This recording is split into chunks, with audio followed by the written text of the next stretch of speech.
Bonjour fidèles web spectateurs de AM Web TV. Je vous souhaite encore une fois la bienvenue sur votre chaîne qui émet bien sûr sur les réseaux sociaux, notamment sur Facebook et sur YouTube. Votre émission aujourd'hui, Espace Mali. Espace Mali, c'est dans cette émission-là qu'on appelle les personnes ressources de notre pays. Il n'a pas de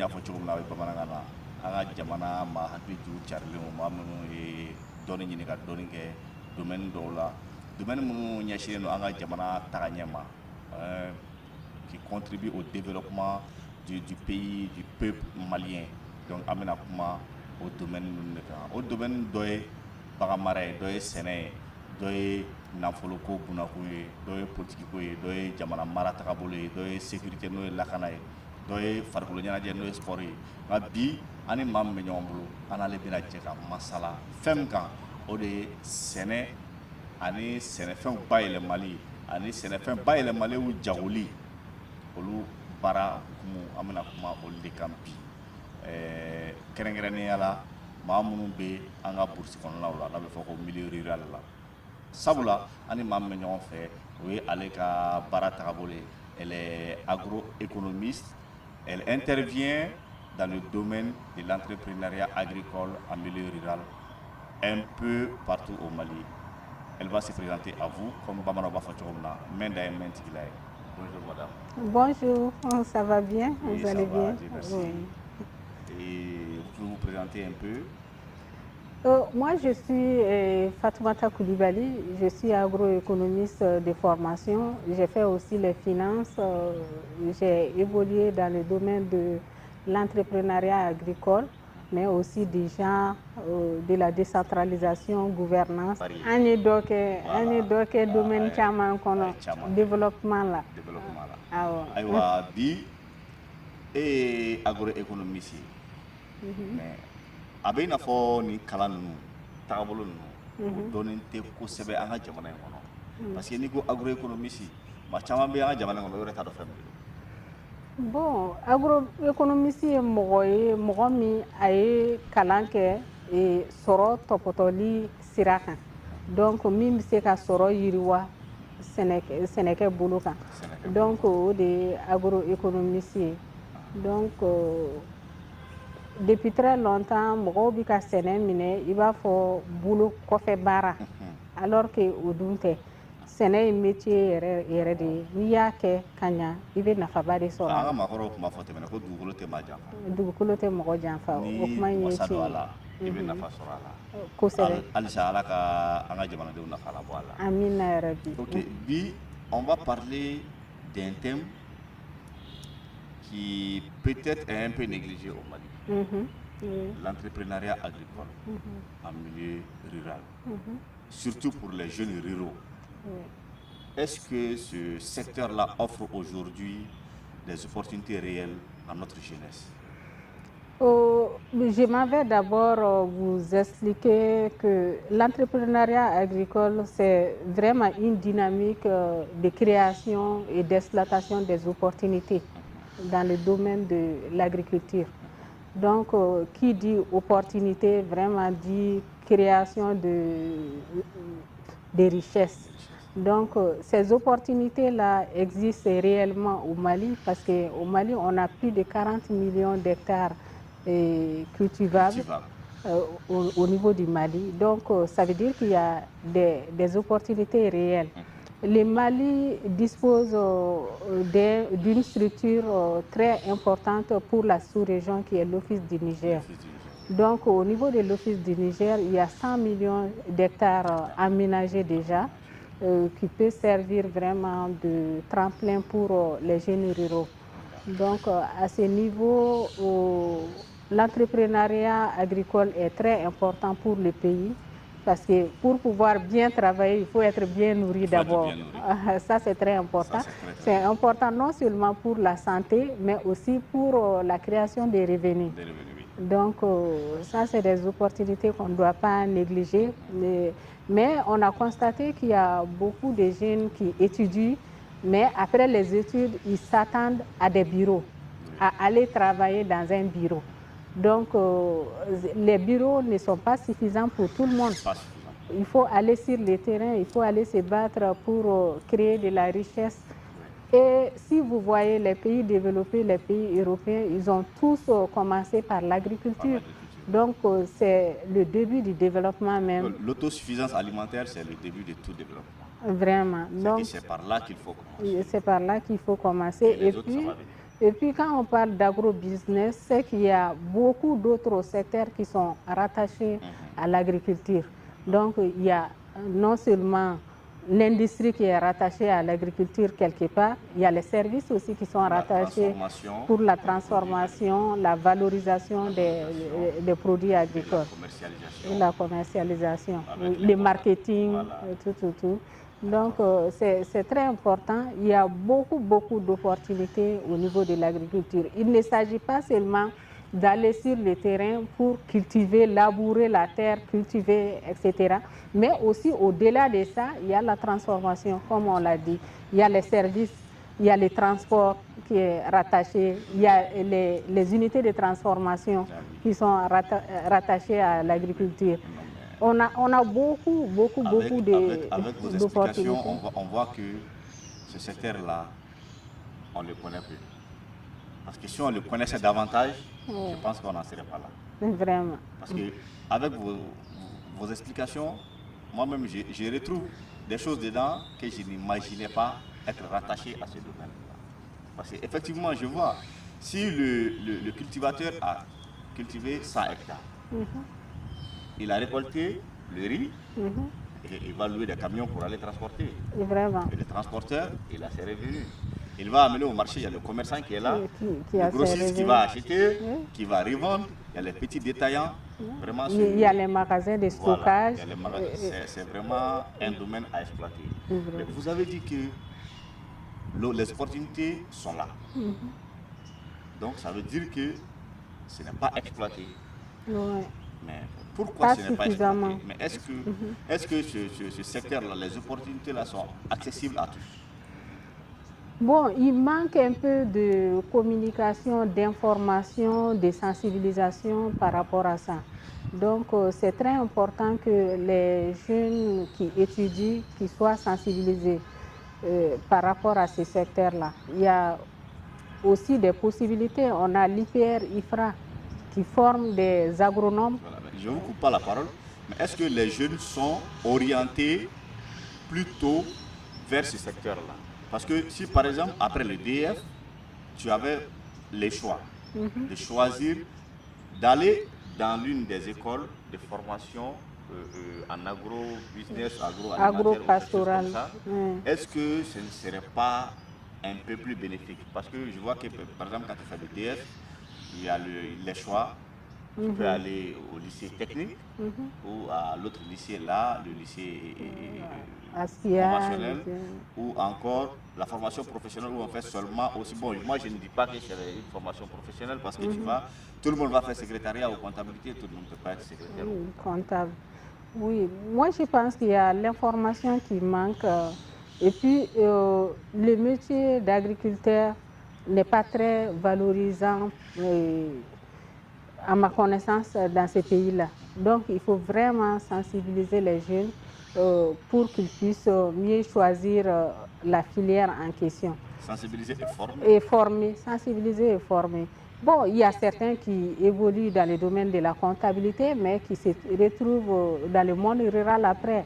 Donc, je connais plein de gens qui avaient commencé à travailler et même pas plus tard qu'un mois, j'ai rencontré quelqu'un qui travaillait dans les mines, mais qui a laissé les mines pour aller loger dans sa ferme.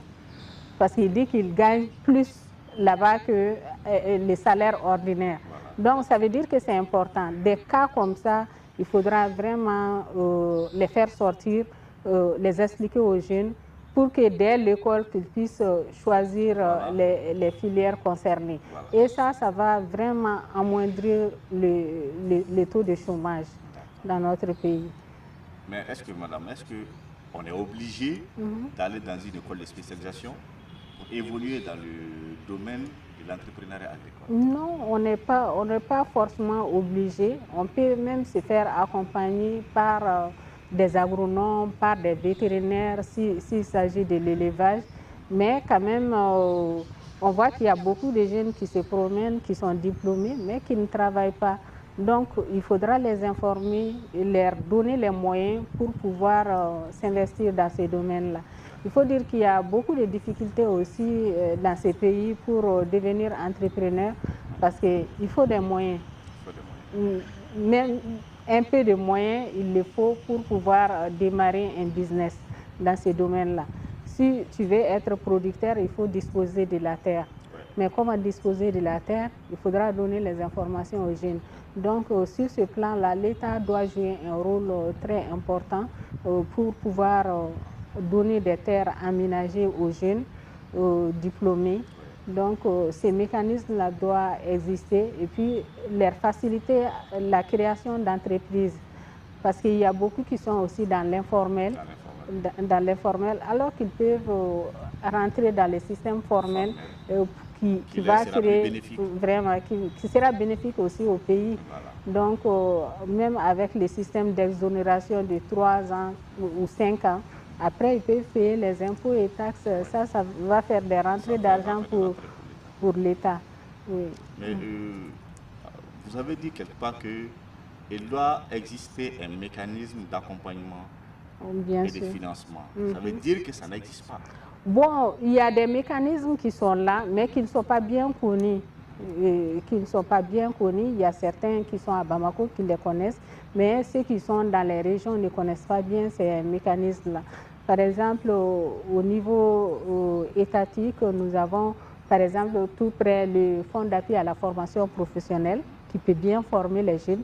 Même si vous avez une orientation comptabilité, gestion, il peut vous former dans le domaine de l'agro-business. Donc, ça, c'est une opportunité. Il y a les fonds de garantie du secteur privé aussi qui est là, qui peut financer. Mais les gens ne connaissent pas ces mécanismes-là. Il y a l'API aussi qui est là, l'Agence pour la promotion des investissements, qui accorde des facilités aux jeunes pour pouvoir créer leur entreprise. Dans les régions, beaucoup ne connaissent pas ces choses-là. Donc, il faut vraiment multiplier les émissions pour pouvoir informer et sensibiliser les jeunes par rapport à ça. Quand on parle d'entrepreneuriat, il y a un certain nombre de choses qu'il faut vraiment avoir pour pouvoir être un entrepreneur. Il faut le financement, même si c'est minimum, pour démarrer. Il faut avoir de la terre pour pouvoir travailler. Donc, ça, c'est des facteurs indispensables. Il faut avoir une connaissance, même minime, pour pouvoir avancer dans le secteur. Donc, il faut avoir aussi des équipements. Mais quand on a les financements, on peut s'acheter les équipements. Mais il faudra que ces équipements aussi soient disponibles sur le terrain. Ça, c'est primordial. D'accord. Maintenant, vous avez dit qu'il y a des mécanismes qui existent, étatiques ou même pour les PTF, même les partenaires des organisations étrangères qui viennent, qui accompagnent. Oui. Mais est-ce que ces mécanismes-là ne sont pas centralisés à Bamako? Les jeunes ruraux ont des chances parce que souvent en milieu rural, il y a les projets de l'État, il y a aussi les partenaires techniques et financiers. Mais ce n'est pas comme ici à Bamako où il y a vraiment de l'opportunité pour les jeunes. Il faudra vraiment sensibiliser, informer à ce niveau. Le secteur de l'agriculture, mais il ne faut pas compter sur Bamako. On ne peut pas dire comme ça parce que dans les environnants, si vous voyez les grands producteurs de lait, c'est à Kassela, par exemple, c'est vers Sanangoroba. Si on regarde la moyenne nationale, on voit que vraiment aux environs de Bamako, il y a beaucoup d'opportunités. Mais madame, je vais vous dire aussi. Mais je vais dire que les agences dont j'ai parlé, par exemple le fonds du secteur privé, le fonds de garantie du secteur privé, dans les régions, on ne connaît pas très bien ces mécanismes-là. Même les intellectuels qui sont là ne connaissent pas bien les mécanismes de fonctionnement. Peut-être même qu'ils ignorent même l'existence. Voilà. Donc, en milieu rural aussi, il y a beaucoup de jeunes qui sont alphabétisés en Bamanankan, mais qui n'ont pas fait de l'école classique hein, en tant que telle. Donc, ça veut dire que ces gens-là ont besoin vraiment d'informations. Voilà, ils ont besoin d'être formés. Formés et informés. Mais il y a, vous dites que ici, quand on prend les environnements de Bamako, ce sont les gros producteurs. Madame, je vais vous dire que ces producteurs-là qui sont dans les environnements de Bamako, ils n'ont pas besoin de fonds d'appui. Parce que il y a cette tendance-là maintenant au Mali, on remarque. C'est quand on devient riche, quand on devient financièrement bien stable, on se lance dans ce secteur-là de l'agrobusiness. Quand on commence à faire des élevages. Par exemple, quelqu'un qui commence son élevage en allant acheter des vaches d'origine hollandaise, qui les amène à Bamako, il n'a pas forcément besoin de ces accompagnements-là, c'est qu'il est déjà prêt. Moi, j'ai des vaches Holstein d'Hollande, mais j'ai besoin d'accompagnement. Oui. Quand j'ai dit que ceux-là n'ont pas besoin d'accompagnement, leur besoin n'est pas au même niveau que les jeunes. Oui, ça dépend, il y a des niveaux. Voilà, il y a des niveaux, mais... Si, par exemple, en milieu rural, un jeune a besoin d'un accompagnement de 500 000 francs pour aménager ses 2-3 hectares, faire sa production, pouvoir nourrir sa famille, et en commercialiser pour subvenir aux besoins de sa famille. Mais peut-être ici, ceux-là, ils n'ont pas besoin. Non, c'est des niveaux, c'est des niveaux. Je vous dis que c'est des niveaux. Donc moi, je pense qu'il faut plutôt se focaliser sur le milieu rural. Parce que ce sont ceux-là qui en ont réellement besoin. Parce que eux, là-bas, avec ce que tu peux prendre pour financer 10 personnes là-bas, ici, une personne va l'engloutir. Sans même savoir que... Non, il y a différents niveaux, quoi. Il y a différents niveaux. Il y a les petits, les micro-entreprises. Il y a les entreprises de niveau moyen et il y a des grandes entreprises. Mais n'ignorons pas que si j'ai dit qu'aux environs de Bamako, il y a des grandes exploitations, ces grandes exploitations peuvent être comme des incubateurs pour les petits, ceux qui veulent démarrer quelque chose. Donc, les aider à comprendre d'abord avant d'aller s'installer. Est-ce que réellement ces grands-là seront disposés à donner un coup de pouce à ces petits-là parce que c'est de la concurrence? C'est ce qu'il faut, c'est ce qu'il faut. Parce que moi, si j'évolue, il y a la place, si moi je suis éleveur et que X est éleveur à mes côtés, il a son petit troupeau de quelques têtes. Moi, j'ai des centaines de têtes et je l'aide à se développer, il devient un concurrent. Non, bon, il devient un concurrent. Bon, ça dépend, hein, ça dépend. Parce que vous dites, les jeunes qui sont là, qui viennent à Bamako pour pouvoir s'incuber au niveau de des grandes exploitations, doivent retourner dans leur milieu habituel pour pouvoir travailler. Donc, il n'y a pas de concurrence en tant que telle immédiate. Parce qu'on peut dire concurrence immédiate et puis concurrence lointaine aussi. Donc, ces jeunes-là doivent être formés, informés par ces grandes exploitations pour pouvoir retourner.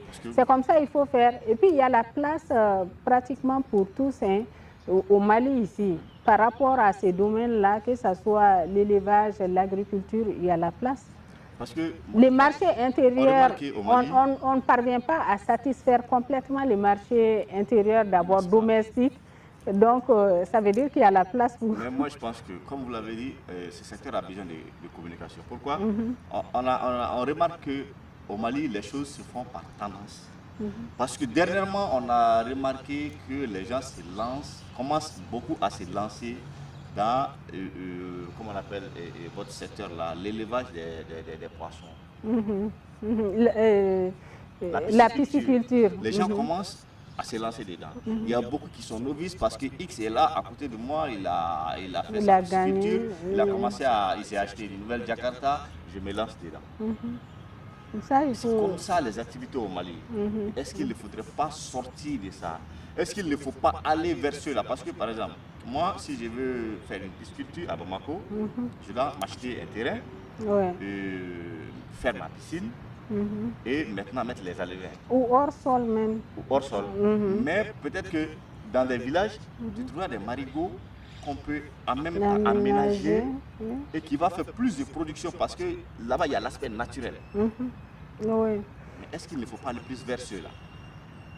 Bon, que ce soit à Bamako ou en milieu rural, Vraiment, il faut accompagner les jeunes pour mener des activités dans ces différents secteurs-là. Dans le secteur de l'agriculture avec grand élevage, parce que les gens qui sont au niveau de l'élevage veulent vraiment s'affirmer de l'agriculture.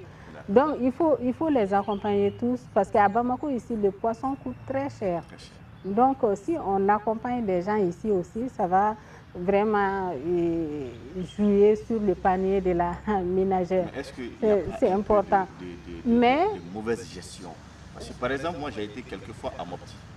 Il y a des périodes où le poisson pourrit comme ça en bordure du fleuve. Mais est-ce qu'il ne faut pas faire quelque chose? Parce que quand on parle du domaine agricole, il ne faut pas penser seulement à la production. Oui, il y a penser à la conservation, la valorisation, la transformation et la commercialisation. Mais ces poissons-là qui sont gaspillés, je vais dire comme ça, est-ce qu'il ne faut pas trouver des moyens? C'est pourquoi j'ai dit qu'il faut aller plus vers le milieu rural. Oui, parce que ceux-là, ils n'ont pas la technique. Milieu rural, mais aussi milieu urbain. Ils n'ont pas la technique, ils n'ont pas les moyens financiers. Il faut regarder le contexte de façon globale. Parce que le milieu urbain peut tirer le milieu rural vers le haut. Donc ça, c'est très important. Donc il faut regarder le contexte globalement. Vous parlez de poissons, mais moi j'ai visité les zones, certaines zones dans la région de Sikasso. À certains moments, on voit les femmes qui déversent leurs tomates sur la route parce que ça pourrit. Vers Diago? Oui, vers Diago. Vers Dioga, il y a des périodes où les trucs là, Méloni, Congo, oui, vers Kolokani. J'ai fait les zones de Kolokani aussi. Ça devient beaucoup. Voilà, c'est ça. Donc, ça, c'est des aspects vraiment qu'il faut régler au niveau de l'État, parce qu'il y a des infrastructures qui manquent, que ce soit les infrastructures routières, les infrastructures marchandes, ça manque vraiment. Les infrastructures pour la conservation de ces produits-là, parce que c'est des produits périssables. Ouais. Donc, il faut ça. Sikasso est un peu avancé par rapport à la transformation, la conservation. Et la conservation. Quand on prend par exemple les producteurs de pommes de terre, ils ont vraiment un système de froid qui est très important. Mais ça demande des gros financements. Donc, ça demande des gros. Il faut d'abord une structuration de ces différentes filières-là, que les gens se regroupent. Les gens qui sont dans le même domaine, on a l'interprofession riz qui est là, qui est très, très bien structurée. Il y a la fédération pommes de terre qui est très bien structurée. La fédération lait aussi est en chemin, c'est aussi structuré. Donc, il faudra qu'il y ait des interprofessions par filière. Ces interprofessions-là seront à même de faire le plaidoyer au niveau de l'État et au niveau des partenaires techniques et financiers pour les accompagner dans le cadre de l'implantation de ces différentes infrastructures. Et ça va vraiment diminuer les taux de perte que nous constatons. Voilà. Oui. Mais vous, quand je dis vous, vous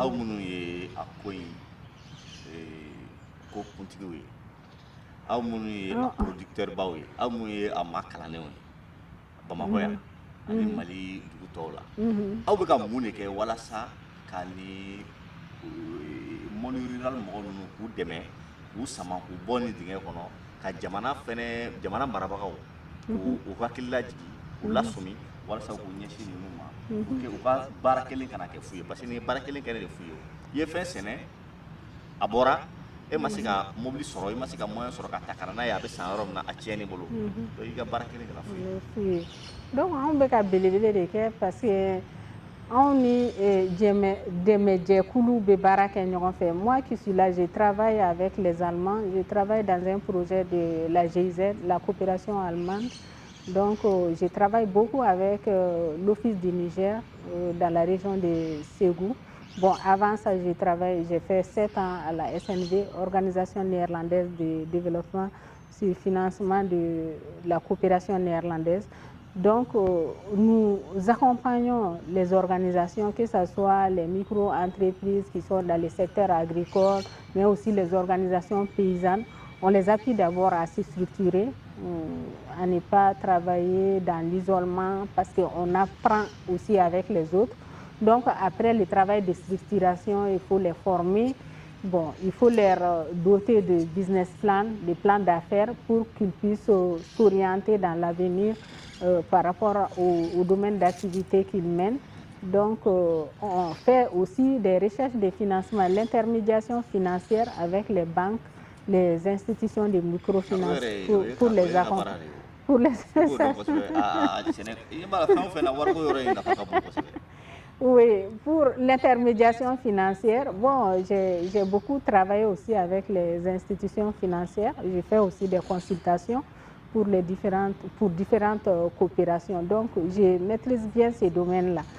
Bon, maintenant, le problème, c'est que tous les projets qui commencent, il faut, dès le début, penser à la pérennité, hein, à la pérennité de ces projets-là pour sauvegarder les acquis. Quand les projets partent, les acquis disparaissent. Donc, c'est vraiment ça le problème. Il faut vraiment accompagner les organisations dans ces domaines-là pour qu'elles puissent se prendre en charge. Il faut pas davantage d'implication de l'État dans l'exercice de ces projets-là, parce qu'une organisation non gouvernementale étrangère qui vient dans votre pays, qui vient accompagner votre population, et vous êtes là, quand eux ils partent, ce qu'ils ont contribué à fournir à votre population disparaît. Est-ce qu'il ne faut pas une implication ou une coopération entre l'État et ces organisations-là pour la pérennisation de ce qu'ils font? Oui, ça existe. L'État n'a pas le rôle d'exécution. L'État a le rôle de contrôle et de régulation dans ce sens. Mais le problème est que les projets qui arrivent, souvent, les projets partent sans vraiment sauvegarder les acquis. Essayer d'implanter une certaine responsabilisation des acteurs locaux. Ça manque beaucoup à certains projets. Mais vous qui travaillez avec ces projets-là, est-ce que mais les projets, c'est dans la durée. 3 ans, 4 ans, 5 ans. Les projets...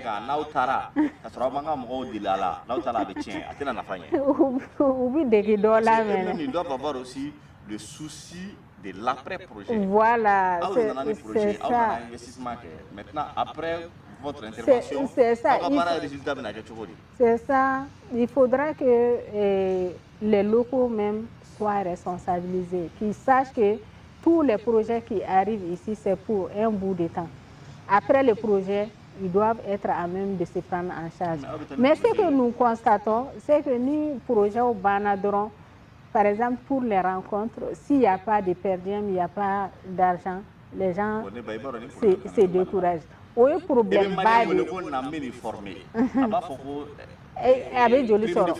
voilà. Il faut qu'on ait une bonne mentalité de là, quoi. Il faut qu'on ait une bonne mentalité de là. Dès le début, il faut que chacun contribue. Hein? C'est vrai, il y a bara dobla pour que kana kalange, mais il y a kalami soro kalanda fabika parce que han ni projet tenino, il sait qu'il débrouille. Mais souvent c'est difficile de faire comprendre ça, surtout en milieu rural. C'est difficile de faire comprendre ça. Ni rencontre flabé projet chamambe ke milieu rural là. Si ça mi me perdre ba dide, ou be bolika to go de no fait. Bon, alors c'est pas ah bon, c'est un baiser, mais en fait, qu'à venir jate minere. Pour que parce que ni en la fiara, en besoin de moyens. Parce que ni mal la fiara, na songo ko beso. Ni chama don mi di yorno be bolikata wala ah bon, au fene koni anga ko to goya la jede parce que kalam be di kala na faka bonde. Abeka. Et puis il y a kalan soro, il y a production nyumanke o. Ni production nyumanke ibe tono soro. Ah oui, na pas soro. Au fait bi expliquer de o be nyefo. On va continuer ko de nyefu. Notre émission tend vers la fin. Et comme mot de fin à l'endroit des jeunes. Nous si les mbe pamako ya walma busi wonna ona. Chama be bolika ta damanda ola, chama be boliku be ta tuga fe.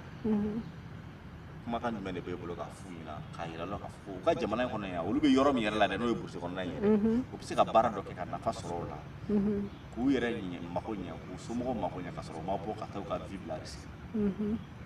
Bon ne bɛ ladilikan min d'u ma o ye u ka t'u ka sigida la u k'u gɛrɛ projet minnu bɛ yen nɔ ani État ka service minnu bɛ yen nɔ u ka laɲini kɛ u bɛ se ka kalan sɔrɔ cogo min na u bɛ se k'u ka dugukolo baara cogo min na pour que ka sɔrɔ kɛ mais ko kelen bɛ yen nɔ jamana in kɔnɔ bi an b'o fɔ ɲɔgɔn ye parce que pour que ka se ka nin baara in bɛɛ kɛ il faut que bɛn ka kɛ yen il faut que sécurité ka kɛ Ala ka bɛn sigi jamana in kɔnɔ. Amina yarabi o kɔnɔ o y'a hamina belebele de ye bi parce que fɛngɛ zone minnu na ni production bɛ se ka kɛ ka ɲɛ o zone ninnu de bɛ insécurité la donc o ye gɛlɛyaba de ye. Aw yɛrɛ ka baara kɔnɔ mission tɛ se ka kɛ parce que fɛngɛ bɛ yen nɔ insécurité bɛ yen donc o ye problème ye mais même là je crois que solution bɛ ka na dɔɔni dɔɔni avec la transition je crois que solution bɛ ka ɲini n'Ala sɔnna ma o yɔrɔ bɛ ɲɛ mais jeunes ka exode dabila mɔgɔ faso de b'i nafa ni fɛn bɛɛ ye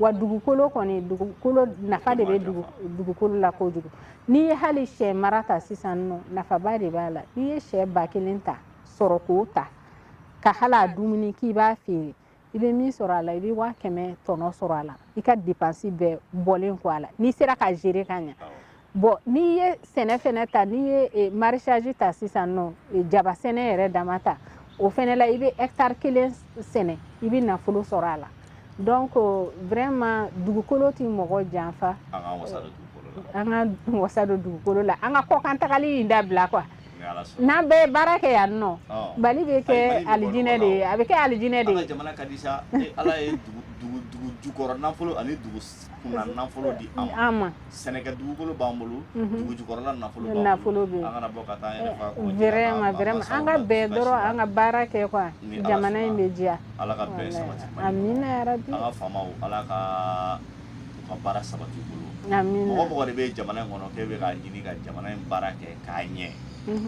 Mali ka intérêt de kɔnɔ Ala ka sabati amina yarabi ni mɔgɔ min bɛ fɛ k'a tiɲɛ ka maliyɛnw ka nafa nagasi Ala k'o tigi yɛrɛ nagasi amina yarabi Ala k'o tigi yɛrɛ nagasi amina